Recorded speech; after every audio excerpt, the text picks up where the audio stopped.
Hello everyone, welcome into the Pikeville City Report. I'm Keith Casebolt. This is my first opportunity to get to be with the city manager, Donovan Blackburn.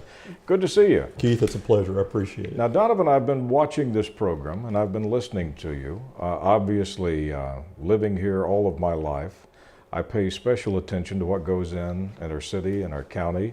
The city of Pikeville. I don't know that I can remember ever in a time of my 47 years that we have progressed so fast, so quickly with the things that's going on. You've got to be proud of what's going on with the mayor, the city commission, and where everything is headed right now.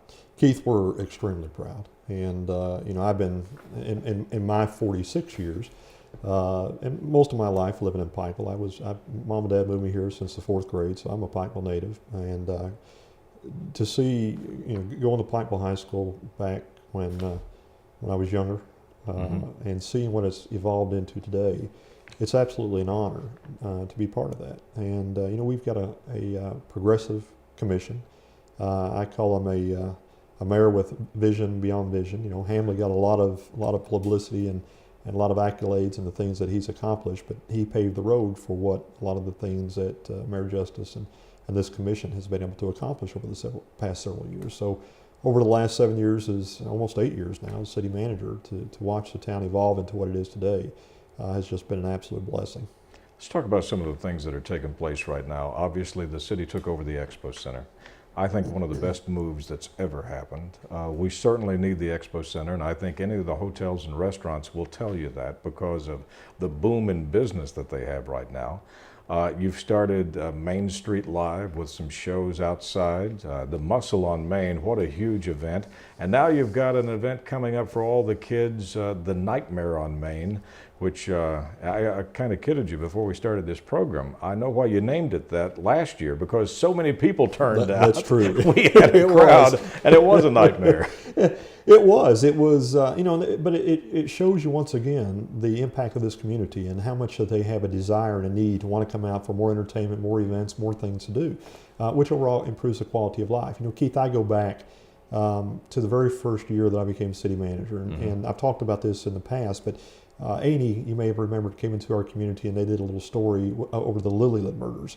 And that was a little story? It was a big story, and it created a big splash, and actually it was my first involvement, I guess, with the national media, because I stepped up on behalf of the city and wrote some letters to A&E, and I got some backlash out of that. But I'm proud of my community and proud of the Eastern region, and we needed to stand up. But one of the things that stuck in my mind, and out of all the many years I've been doing this now, is a comment that was made by one of the locals sitting at the old bowling alley, and he was sitting on the back of a pickup truck, and it just really impacted me. He talked about the region, and of course they labeled the town from Purgatory, which I use a little different language, but as Pikeville, and of course we know that wasn't true. But they took one gentleman and interviewed him, and his whole interview was based upon there's nothing to do in Pike County or Pikeville.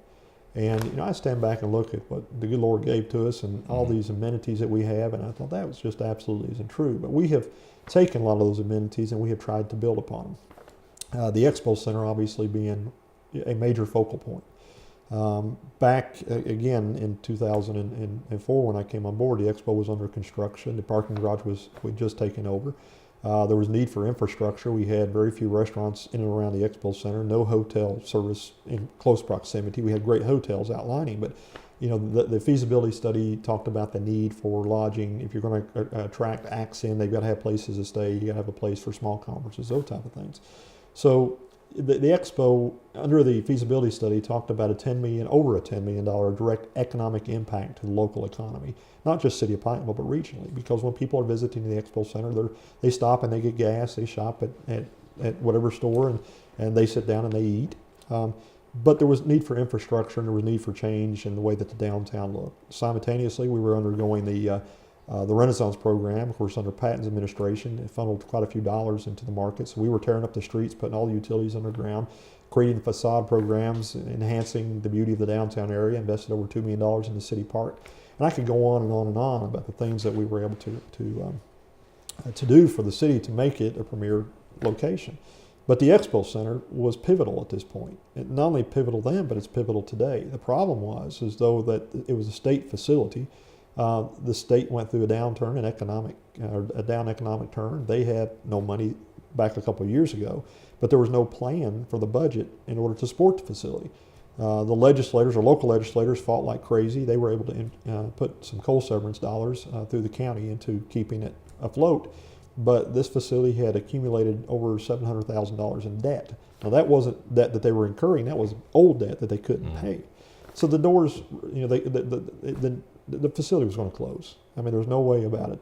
I got a call from the chairman, a good friend of mine, great guy, Charles Baird, who really worked hard to keep the doors open. And it was just running out of time. And definitely with the recession, running out of money.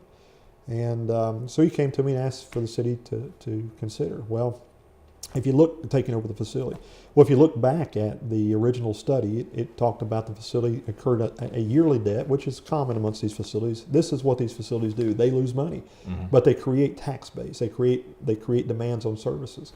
But after taking over and looking at what the feasibility study, or saying we would take over, and looking at the original feasibility study, we thought we were talking about $350,000 in debt, because that's what the feasibility study said, and that's what we were kind of thinking. Well, we didn't realize it was more like $650,000. And it was unfair, because it's a regional facility, to put that tax burden just upon basically 6,000, 7,000 people in raising property tax, because that's the only other tax opportunities that we had. So we looked at a regional tax, a way that the city population is almost 7,000 now. We're the only city, by the way, and one of the only cities in all of eastern Kentucky that had a population increase over the last 10-year census of over 10%. But we looked at a population of 7,000, but looking at the service area, how many people come and work and visit and et cetera in our community, is 244,000. So if you put that, and if you look at the county, it's at 63,000. So you don't want to put that tax consequence on just 7,000, 63,000. You put it on 244 that all benefit from it. Yeah. And what you're able then to do is to lower it at such a rate that you really don't notice it. So thus the 2% restaurant tax. But as you said, there has been so much that's happened in downtown. With UPike's growth as it has, as the hospital's growth as it has, they've doubled in size since I've been here.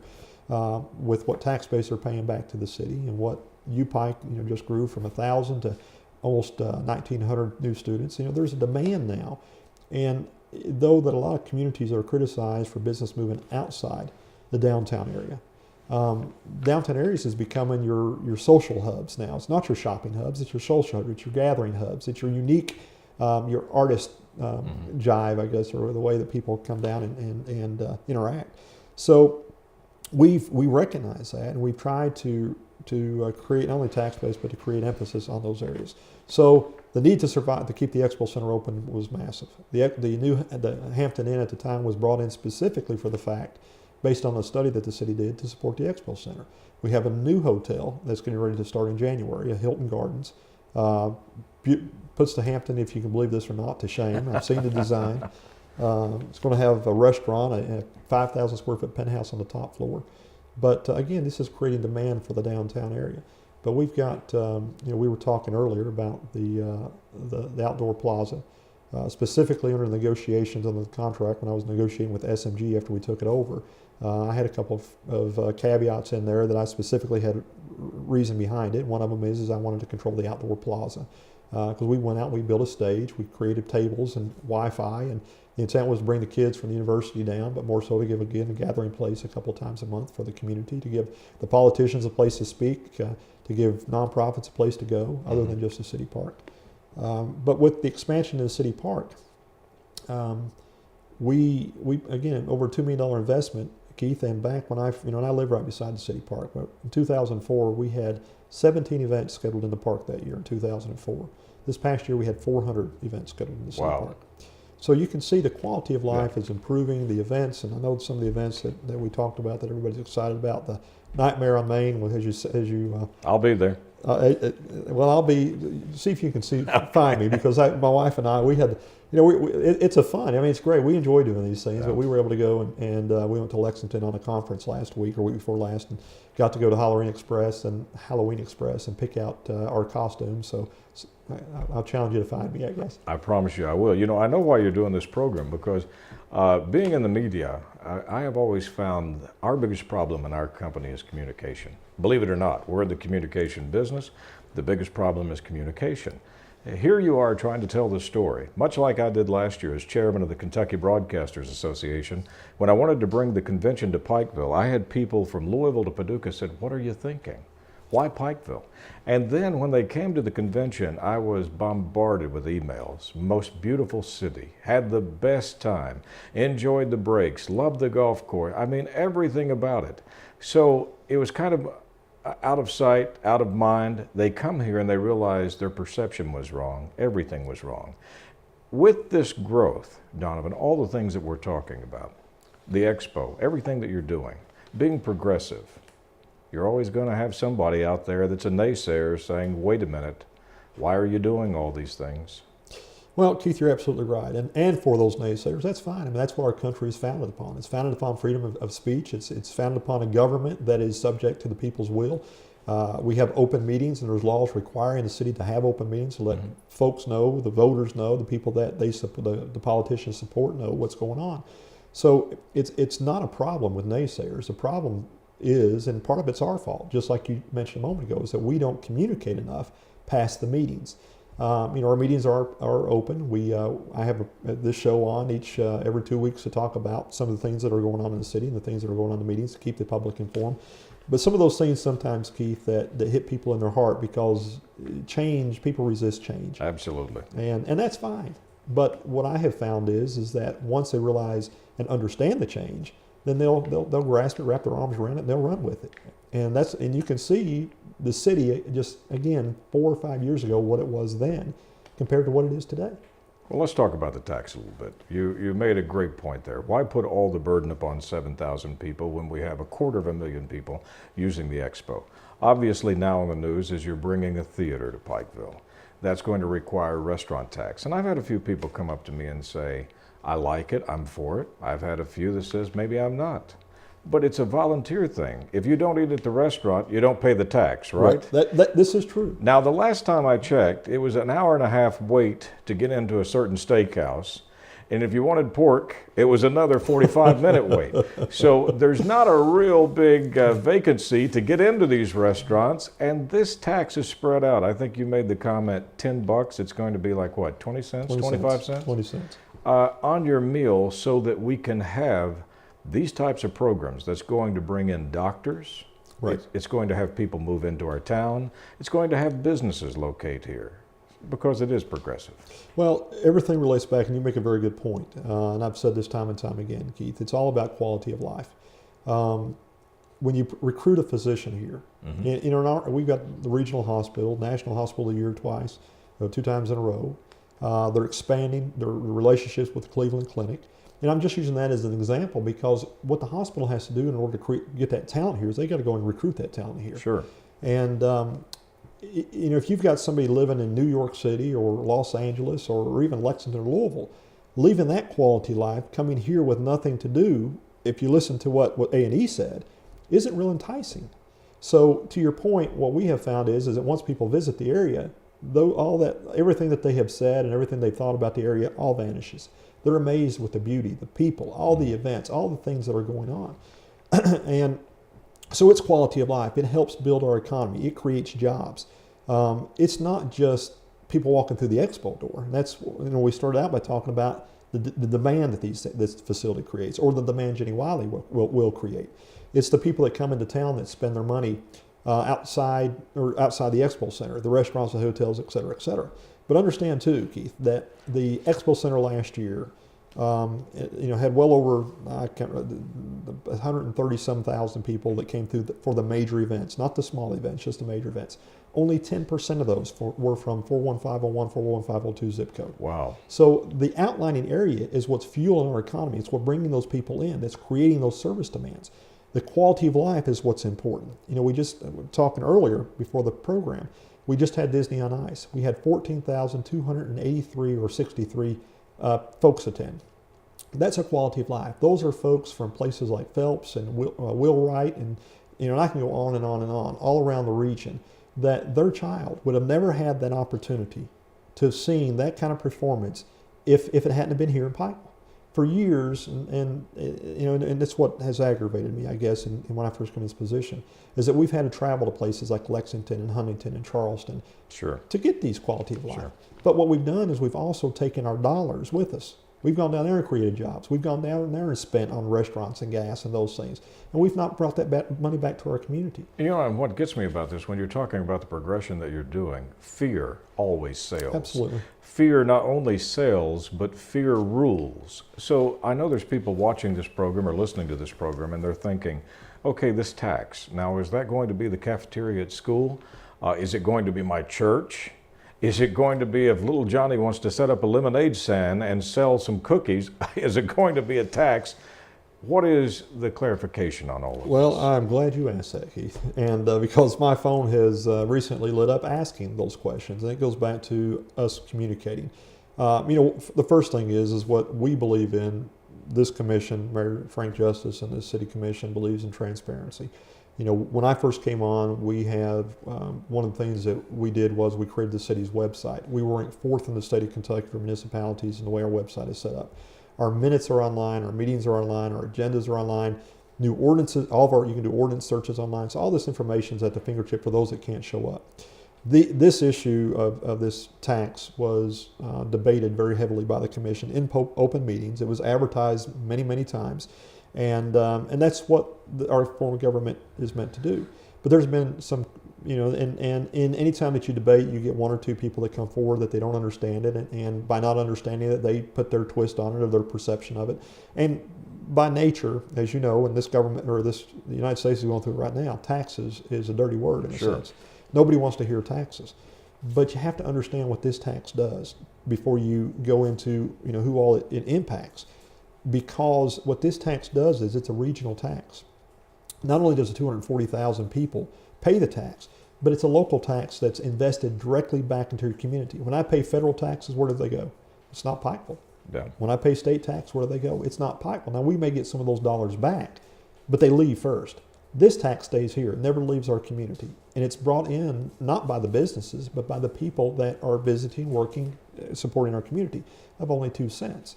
Or 2% per on their total. When I go and I get good service, I tip anywhere between 15 and 20%. I don't mind tipping because I believe that's supporting my community. That person there that's waiting on me and giving me good service, I'm supporting them because they're going to in turn go back and support their communities with those dollars that they earn. Well, this is what that 2% does. It's the same concept.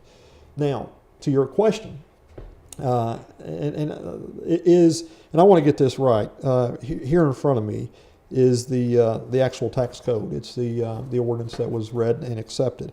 And what defines a restaurant, and this is affectionately known as a restaurant tax. And every bit of law or anything that we put on the books, we give it a little cutesy name. And again, this is what the state is. This is a model ordinance that was adopted by any city in the state of Kentucky that's able to enact this kind of tax.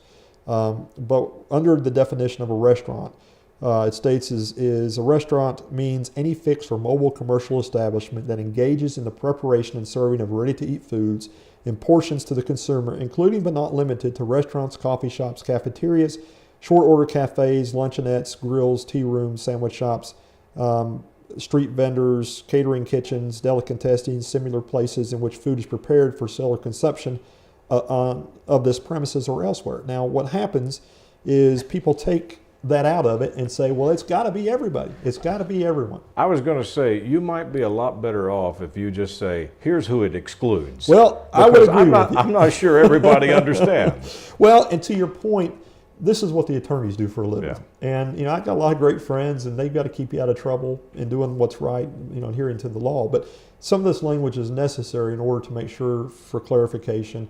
But in order to adhere to what the legal definition of legal law requires, they require you to define what you're doing. So that under those definitions. Now, what happens is when you hear those first parts, nobody tends to read the bottom because they get tired of reading all that legal mumble jumble. So if you go on, the very next sentence says, it does not include school cafeterias, which are operated by the school systems and not an independent corporation, food vending machines, establishments serving beverages only in single service or original containers, temporary food stands operated by nonprofit organizations are all exempt from this tax. So again, the church groups, the boosters, trying to think of what one of the biggest complaints or issues that came up this past week, which all evolved around a lot. There's a lot of church groups in our community that like to go out and generate revenue by having bake sales, or they participate during Hillbilly Days and they put a booth out. And I can see I would be upset too. But when the commission debated this, and they debated it long and hard, and they thought about it long and hard, and they realized what impact this was going to have on the community. But with progress, you have to have investment. You can't just go out and snap your fingers, Keith, and things Right. happen.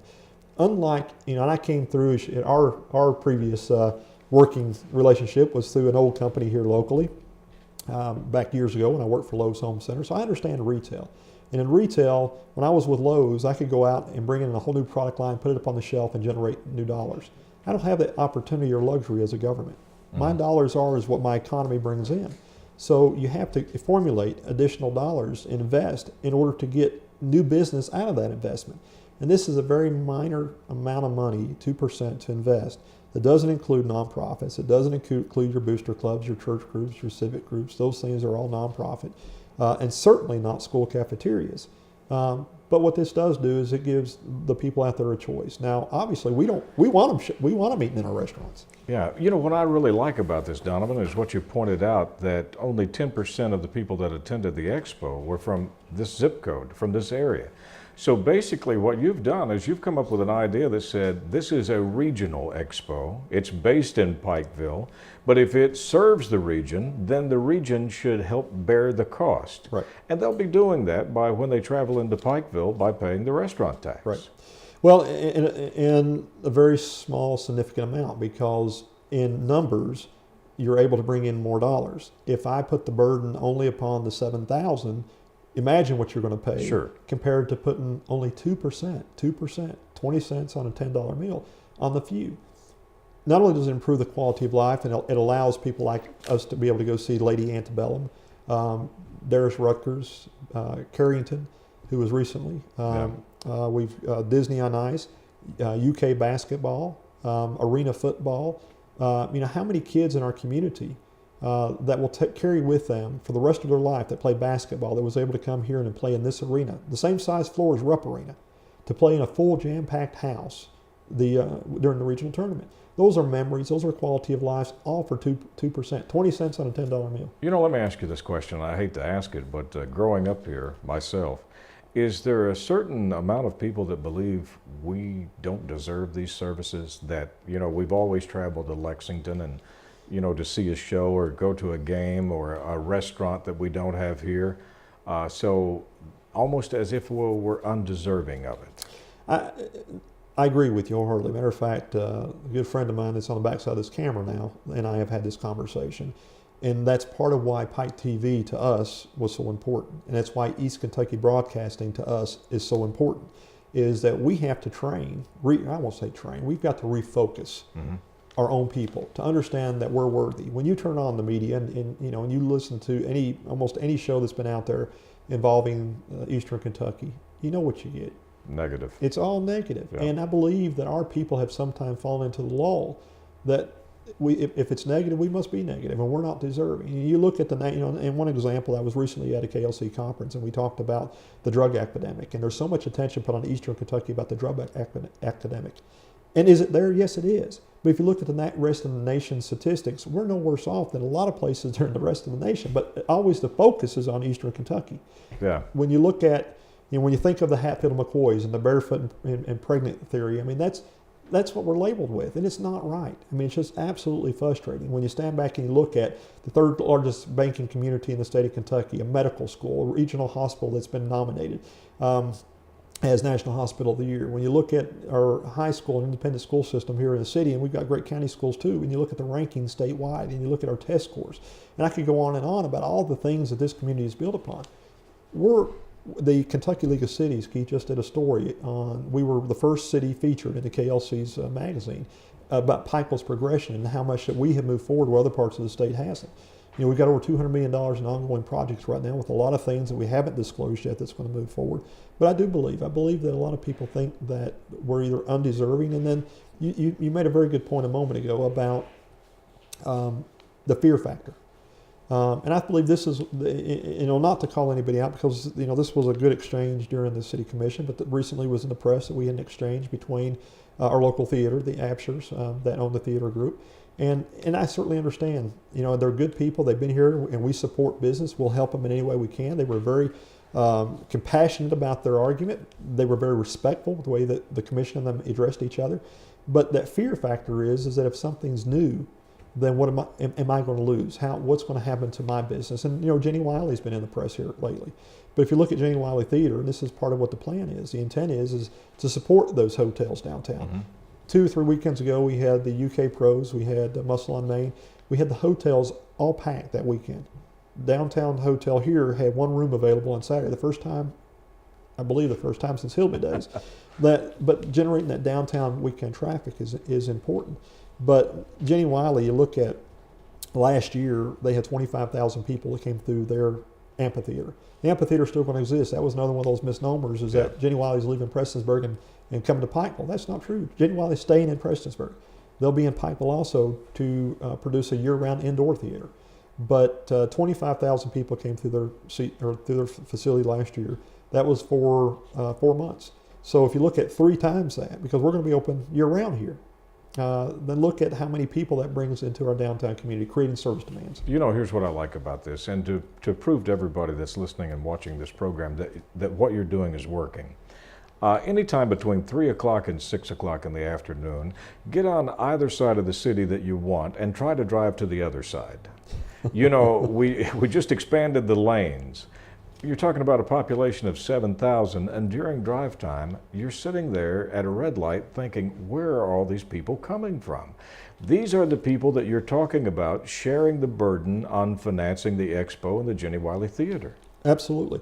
And the question, and that brings up a good point as well, Keith, is if you look at those same people and put it into this thought, I guess, is that how many of those people also travel to the Huntingtons and the Charlestons and all those places for shopping, for food, for entertainment? How much do they spend in gas to stay in a hotel? How much do they spend outside of the community? But 2% of their meal, is it going to exceed or be less than what I spend in gas, but yet allow my local community and my local town to thrive and to create jobs? That's what this is all about. It's not just about the 2% or the tax. It's not just about creating new business. It's about creating a new economy. It's about creating a better quality of life. It's about being able to attract those professionals into our community. But it's also about giving that child, giving that parent.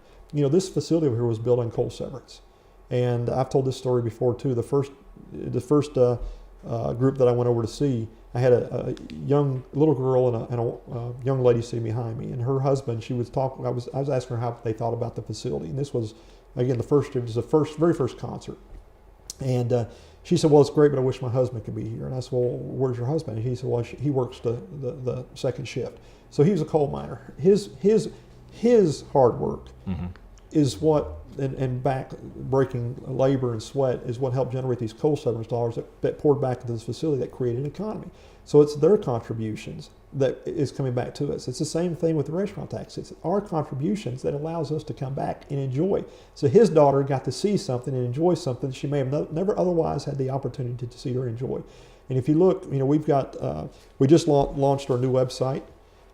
We've got our new tourism website that lists our new community calendar. We're trying to coordinate between the different organizations, the chamber, the city, county tourism, to put everything under one umbrella so everybody knows what's going on. But if you look at what is happening in our community because of this tax base, and then you go back to that comment that I said 2004 and bring it forward to today, you can see things have changed drastically, and they'll continue to change. You know, here's what I love about this program. Far too long, people in Lexington, Huntington, Charleston, and Kingsport, I've talked with businesses there who've said it's a cash pipeline from eastern Kentucky into Lexington, into Charleston, and into Kingsport.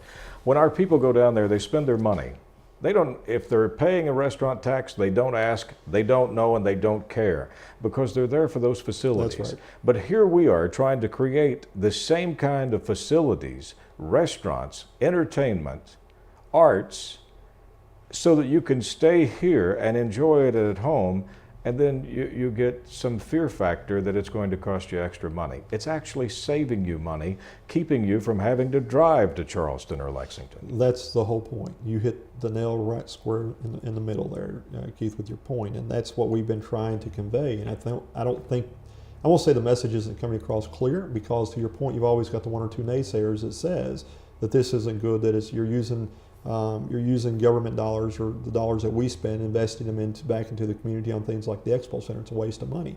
Well, I completely and fully disagree with that. Yeah. It's those dollars that allows our quality of life. Again, I believe the proof's in the pudding. It's what you put out there is what you'll get back, and what we put out there is a thriving community, a business community that's growing.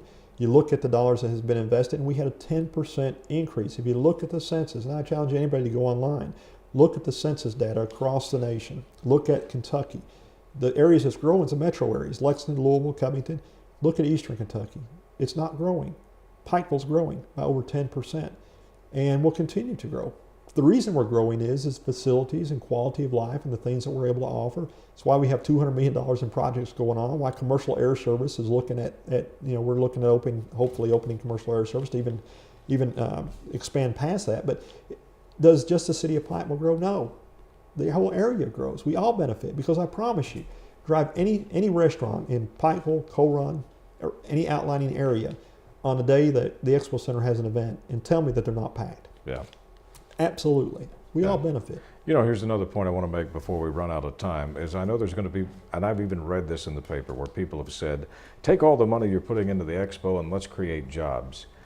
I want to address that by saying, what you're doing with the Expo, what you're doing with the Jenny Wiley Theater, the progression that you're doing in the city, that is what's creating jobs. It's bringing in new restaurants. We wouldn't have the steakhouse here right now if they didn't think it would be profitable. They see how many people are in the city. They know that it's going to be. By the way, I heard it was the biggest opening in the chain. I just got that news recently. So number 2 in the company right now. Number 2 in the company. So it is creating jobs. What's happening with the Expo and in the city, that's what's bringing restaurants, hotels, businesses, housing. It's creating an economic boom for this area. Absolutely. Well, if you look at, UPike, which we talk about, you look at their expansion. For them to be able to recruit a NAI national championship team, you've got to have a facility that somebody wants to play in. That creates kids, it creates a demand, it creates more service needs. If you look at not only the events that we bring in, but you look at the events that we're holding downtown now on Muscle on Main, and you look at we had the largest event we just had back in a couple of weekends ago. We gave away a car. We had well over 8,000 people. We had we had 300 and some vehicles that entered into the event. But these are bringing, these people, when they come in, I assure you, they just don't stop downtown and say, okay, I'm done, I'm going home. Mm-hmm. They venture into the community and they create service demands. They create demands for those jobs. The hotel, look at the Hampton Inn and what it's done for the downtown, couple of restaurants and the things that are here. I mean, you've got 127 rooms over there. Now you've got a demand at nighttime that those people are looking for places to go and eat.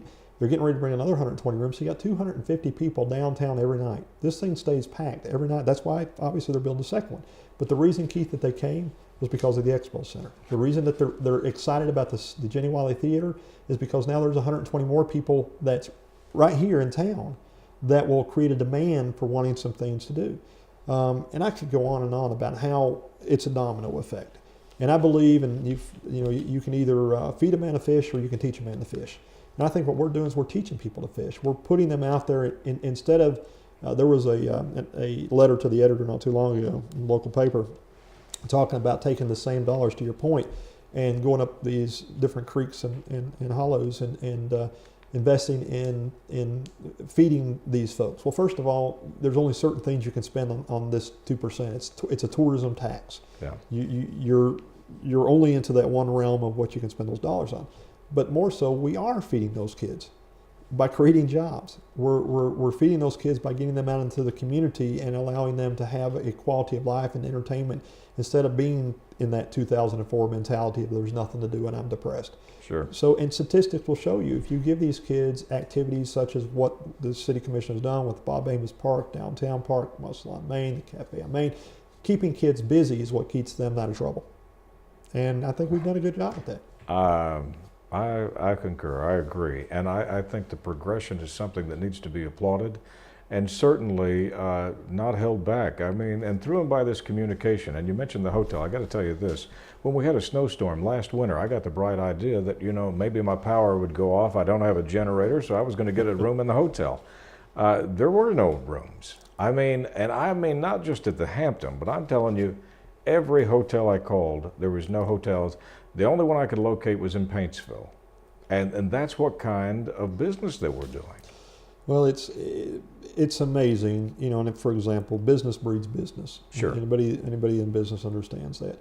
But you know, when I recruited Texas Roadhouse to come to our community, it wasn't to hurt local restaurants. It was to enhance them. And and I have spoken to several restaurants and have said, how have they hurt your business? Well, they've not hurt my business at all. Because now what we're doing is with that pivotal point, same thing with the Expo Center, Jenny Wiley Theater, the hospital, is you become a destination location. People, top of the mind awareness is in the retail business is what they call it, is when you think about a certain item, when you think about food, you think about this. Well, if you come into town, if they're too busy, they're too packed, then you don't go there, you go to the one that's next door to it. That's right. Business breeds business. But what you become is that mega center where you pull the community or outlining communities into your community instead of them going to the Kingsports, the Huntingtons, the Charlestons, etc. It really becomes a numbers game, doesn't it? Absolutely. The more people that you generate into the city, the more business that's going to take place. Well, and that's going back to the fear factor, because because we were so stagnant for so many years that some businesses they're understanding it now, but I don't think they fully understood it then when it happens. Their fear is well, if you open up something beside me, now I've got competition, and with competition, you know, it's going to stifle my business, and that's never been proven to be the case. What's proven to be the case is if you create a hub, and that's why the Lexingtons, the Louisville, the Covingtons are all growing, is because you create a hub. You create places for people to go and gather. That's what Pikeville's doing. Well, I'm glad you mentioned the hub, because I have heard in the past there's been some restaurants that wouldn't locate because the population of the city was only 7,000, not realizing that you're pulling from 250,000 people, much like you just found out with the Texas Roadhouse, being overwhelmed with business. Well, and what happens in this business is that Texas Roadhouse, and you know, and I've talked to several different restaurants, because part of the city's comprehensive plan talks about the need to bring in additional name brand restaurants into our community, along with opening some mom and pop restaurants also. And that's what's happening. We know we've got, not only do we have Texas Roadhouse, we have Pick and a Poke that opened. We've got a new restaurant down on Main Street that'll be opening called the Blue Raven. The new hotel will have a restaurant in it. And again, you know, in speaking with Tom Hutchinson, which is a good friend of mine who owns the local McDonald's, so Tom, how much does this hurt your business? My business has expanded on it, but this is great. Tom, who owns restaurants in other communities that has his tax, understands the need for this tax and has been supportive of it, which we appreciate. But it does create, Keith, it just creates more and more business. It creates more and more of a demand. And with those demands and those businesses, creates more people into our community, creates a higher quality of life, and it allows us to do the jobs that we need to do. Because, you know, government's no different than business in a sense. We've got certain things that we've got to be able to fund. We've got to be able to fund fire protection and police protection, but also we have a responsibility with quality of life and providing things for people to do and instead of going outside their community.